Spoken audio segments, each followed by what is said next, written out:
Mushuklar nega aynan kechasi tug'adi? Bu sehr emas, bu ularning qadimiy instinkti. Kechasi tinchroq bo'ladi. Shovqin, odamlar va harakat kamroq bo'ladi. Mushuk o'zini xavfsiz his qiladi va tinchlanadi. Tug'ruq uchun esa xotirjamlik juda muhim. Qorong'ulik stressni kamaytiradi.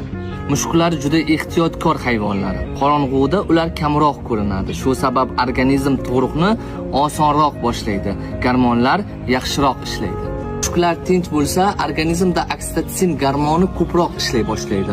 Bu gormon mushuklarda tug'ruq jarayonini boshlashda va yengillashtirishda yordam beradi. Tabiatda kunduz kuni xavf ko'proq bo'lgan. Yirtqichlar, boshqa hayvonlar va harakat.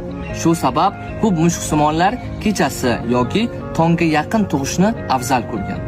Lekin bu qat'iy qoida emas. Uy mushuklari kunduz kuni ham tug'ishi mumkin.